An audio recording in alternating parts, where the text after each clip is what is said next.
Hey guys, what's up? Welcome back to the channel. It's Cynicalex, and today we're talking about the forgotten patch notes for Captain Marvel. Now, obviously, I didn't release this video at the first time slot at 9 a.m. a few hours ago, mostly because I just actually forgot. I talked about it on the Twitch live stream, and then I just went about doing other things. I walked my dog, and then I thought, hey, I need to come up with a video idea. Let's talk about the CTP of Destruction because of the Special Mission Quest Pack. Swear to God. So yeah. That's basically the truth, and then I just woke up, checked my phone, went on Twitch, went on YouTube to see the comments in the video, and people were like, "Where are the patch notes, dude? Gimme!" So here we go. My bad. Hope you forgive me, etc., etc. So we got Captain Marvel's patch notes for the update, and it's pretty cool. There's a lot of new stuff actually, but no new game modes. Well, one new game mode ish. Anyways, let's take a look at what we got here. We got Minerva, who's a combat villain, which is going to be immediately very good for, or possibly very good for ABX. So a lot of players are going to be rushing to get her and getting her uniform and maxing out everything. She appears to be, if I'm reading this correctly, completely free to play because you can get her from biometric selectors. So there you go. So you can get her from basically everything in the game, every available avenue. In addition to all the other ones that you see there. As far as her actual skills go, it's weird to see a combat type with dodge and guaranteed dodge, but it should be interesting to see. Because she's a villain, she's got additional value in other game modes. She also has damage reduction, so she may have some better tankiness.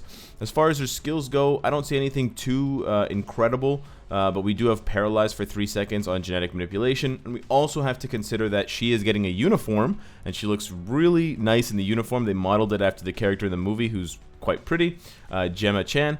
So we don't know. I mean, this is probably the worst character to identify, or one of the, you'll see. Anyways, it's bad to, it makes less sense to try and analyze these skills because all 5 of her skills could be changed with her uniform. But right now, I'm not seeing anything too kind of broken or OP, and I'm not seeing anything too garbage. I mean, she's got immunity, she's got a self buff with remove incapacitation, and her passive buff seems good. The only kind of bad part is her leadership ability. Obviously, it's just not very good, but it's a very rare typing. Combat and female and supervillain. This is a very small list. I'm talking like Nebula, Sin, not even Sin. Nebula and like, I don't know, 2 other characters. Forgive me, I just woke up. I can't remember them, but seriously, right now, only Nebula comes to mind. Look at my hair, dudes. Okay, let's move on to the next one. We got Korath. Surprise introduction. A lot of people were asking if Korath was going to come into the game. I honestly didn't think so because I didn't think Starforce was that interesting, but there we go. We got Korath, which is quite cool. He's also available through pretty much every means available in the game, so completely free to play. All you non-spending plebs, good for you. You can rest easy. You don't have to type up angry comments this time. You can rest your little fingers. He's also a very rare typing. He's a speed male villain. Of course, speed female villain is the rarest, but this is still extremely rare. So again, we have a character who may be #1 for ABX for that specific day, taking over Ghost. Of course, Minerva would be taking over for Apocalypse, which is a huge switch. So if you're building up Apocalypse right now, stop that shit. Also, if you're thinking about getting Ghost or her uniform, stop that shit as well. Wait to see how Korath is. Korath seems a little bit better because he has super armor natively, which is a very important stat for offensive PvE gameplay, which allows him to get a CTP of energy without worrying about getting guard broken 24/7. He's also got a pretty interesting paralyze when he attacks. We'll have to see how good that is. It's 5-second cooldown, but it could be kind of nice. And then he has as well guaranteed dodge and guaranteed crit rate 35%, so he'll probably pack a bit more of a punch, especially for a speed type. He also has all defense down starting at 15%, so if that goes up to, it could go up to 60% like Gambit, that could be pretty insane. And yes, that could be very good for ABX and just other game modes that have high defense enemies like World Boss Ultimate. His other skills, he's got a pretty nice self buff here with immunity, and it also has a charge up ability like Captain America's 6th skill, because if you hold down the skill to charge, then releasing it to start the attack, it's basically exactly like Captain America's skill. So we're going to have to see how good Crossout is. It's on a 20-second cooldown, which is a long-ass time. But he does have the coveted 14-second cooldown on his 5th skill, which is the one you want for ABX, which is a 7-second cooldown to time with your damage procs if that's what you're doing. And then he's got a guard hit with a stun. So he also looks quite good, but he's not getting a uniform, so this is more what you see, what you get. And then we got Nick Fury. Nick Fury is the premium character, so come on. Oh, sorry. Nick Fury is the premium character, so come on, give me your tears. I want to taste them. They give me new life.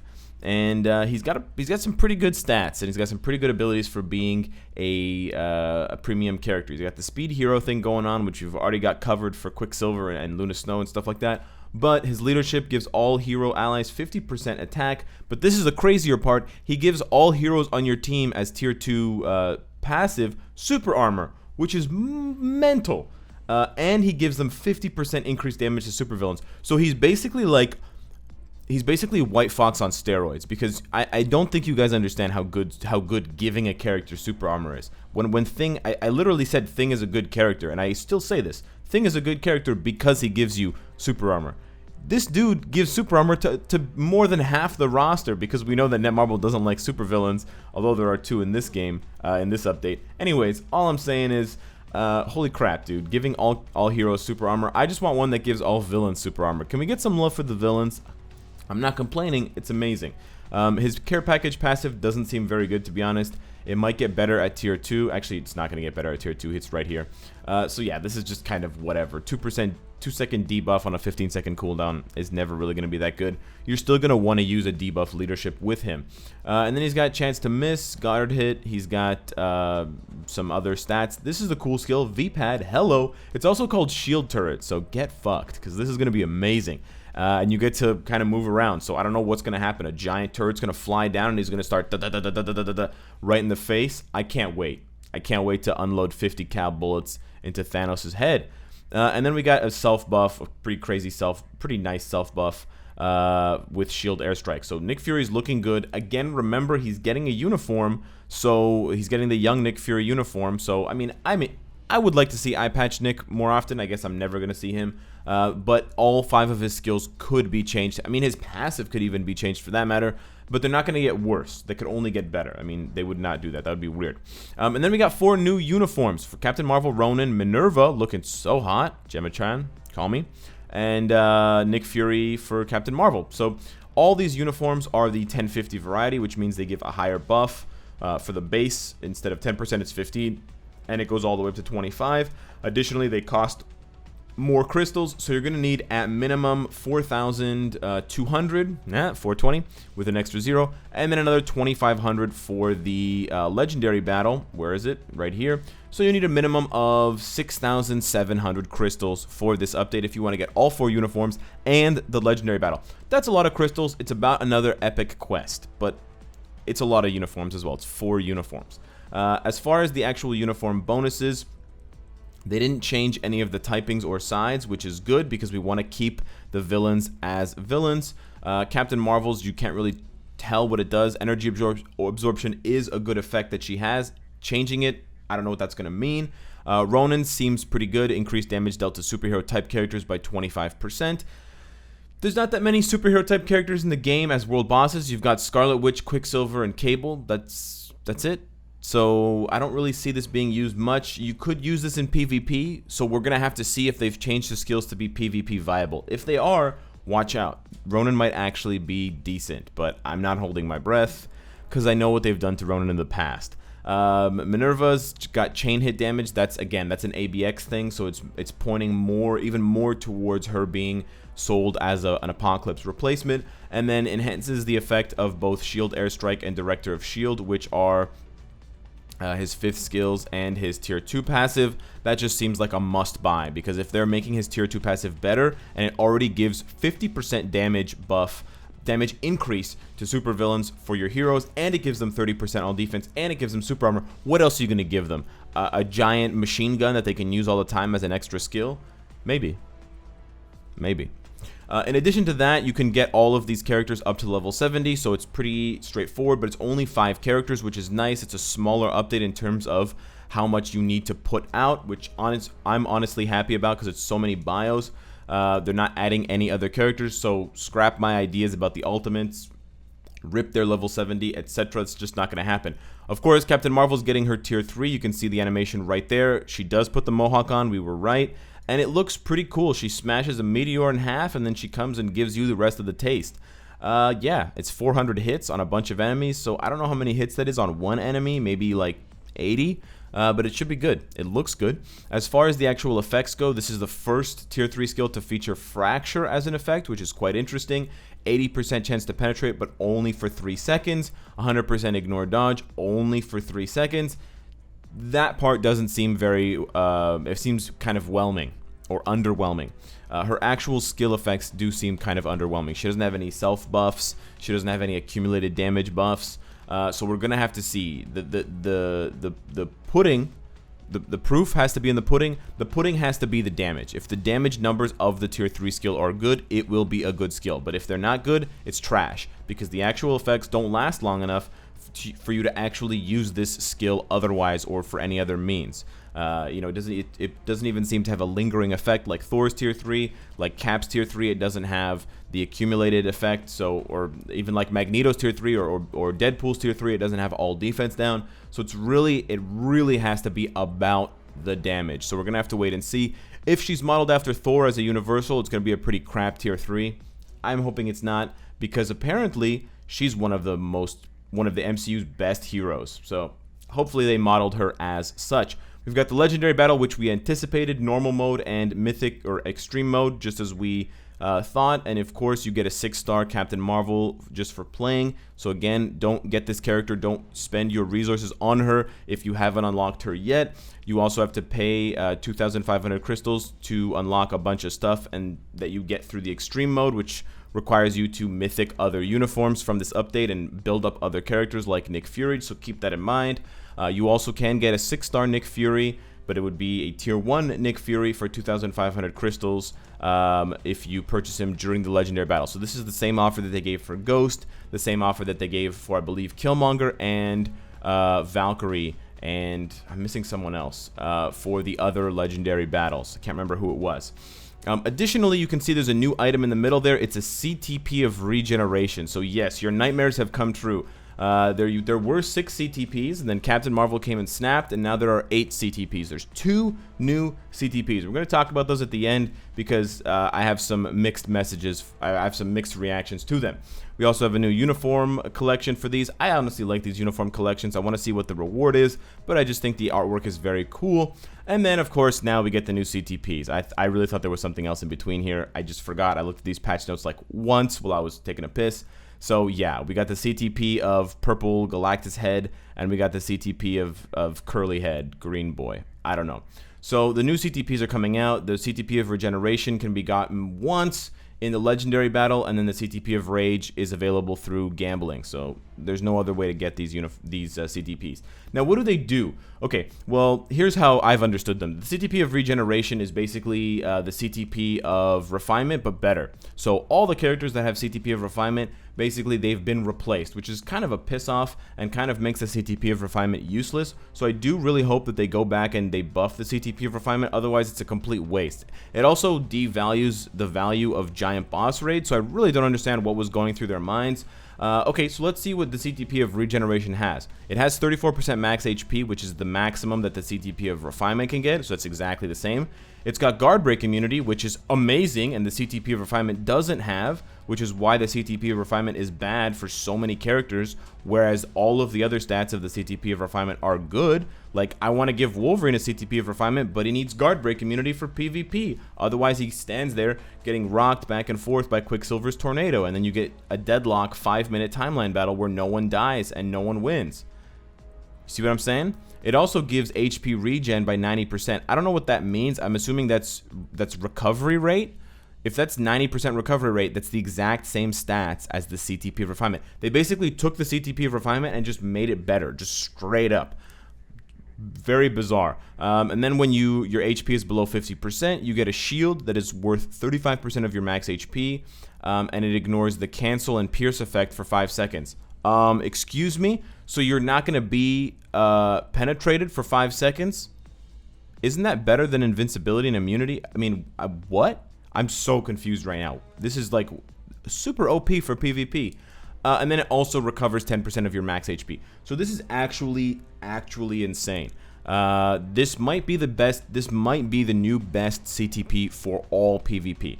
I mean, Strife with this bad boy. Strife getting a heal plus a shield plus guard break immunity plus I don't know.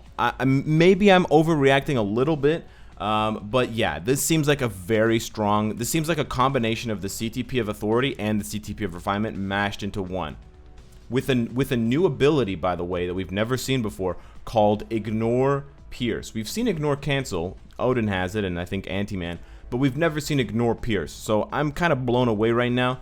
And by the way, it's 5%, 5 seconds on a 10-second cooldown. So that shit's coming around half the time, as long as your HP is at or below 50%. So yeah, honestly, yeah, I don't know. We're gonna have to see. This might be kind of a big deal.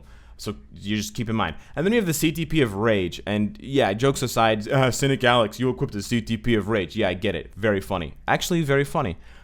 This one's kind of bizarre. Okay, increased crit rate, increased dodge rate. Those are two kind of conflicting stats. Crit rate is offensive, dodge is defensive. Okay. Don't know if I can think of any character off the top of my head that I want to have dodge and crit rate at the rate of 32%. Sure, whatever. 20% chance when dealing a crit. So this one's even more bizarre because you have to crit in the first place to trigger this. It's 20% chance, and it's on a 7-second cooldown, which is just like your stats for you know, a regular proc on an obelisk. And it applies to the self, ignores the boss's damage decrease by 60% for 5 seconds. So this seems specifically like it's an ABX or World Boss Ultimate effect, because those two game modes have bosses where the defenses are very high, much higher than the normal amount of defense, which is why ignore defense and why all defense down is so important for especially World Boss Ultimate. So yeah, this seems like it was specifically made for either World Boss Ultimate or ABX, or the scarier one is both. And then it also gives you an increase of damage per 1% of your dodge and crit rate, regardless of guaranteed dodge and crit rate. So I think it basically gives you, it just takes a snapshot. It's like, hey buddy, how much crit rate do you have? How much dodge do you have? So you can have up to 75 dodge and 75 crit. That's 150%. So it would give you 150 times 0.9. I don't know what that is, 140% damage increase for 5 seconds. That's a bad proc, because a proc goes up to 200% damage increase, right? So I don't really know what this means. Is this going to be better than a CTP of energy for ABX? I don't know. Ignoring the boss's damage ignoring the boss's damage decrease by 60%. Yeah, I'm not really sure what this means. This might just be for players who have a low raid level and need to want to play higher levels of World Boss Ultimate. It's really hard to tell. So I don't want to speculate too much more, but this is a question mark. This is an exclamation mark. This is the CTP of Regeneration is like 2 exclamation marks. The CTP of Rage is like a question mark. That's where I'm gonna leave it. I don't wanna blab on too much about it. And then this one's kind of cool. More free stuff. We're getting another special mission quest pack. So they knew how much we loved the CTP of Destruction quest pack. They know how much we loved getting tier 2 Hulkling. So now they want us to tier 2 Gorgon. Oh, thank you, Netmarble. I was just looking for an excuse to tier 2 Gorgon. It's called Realm of Kings, and it's going to give you a CTP of Authority. So that's, again, very kind of them. Another rare CTP that we don't see ever in the legendary battles being introduced as a special mission reward. So thank you. That is actually very nice. And then we have a bunch of gameplay improvements. Honestly, none of them is very interesting except for this one right here. You can now sort characters by their side, i.e. villain or hero, or gender. I love that, but it's only within the Marvel Universe tab. I hope I can do that in my regular tab for my characters in my team box thing page, because I don't really ever go to the Marvel Universe tab. Let's be real. So hopefully that applies to all of the team menus. So that's it. Those are all of the patch notes. Sorry for being late. Let me know what you guys think of that. Hit me up on Twitch tonight for the Facebook live stream, because we will be reacting to that live, and then I'll put it up on YouTube later. And of course, subscribe if you enjoy the content and you want to support me. If you like what you see, I so goofed this up. I hope to see you again tomorrow. Take care.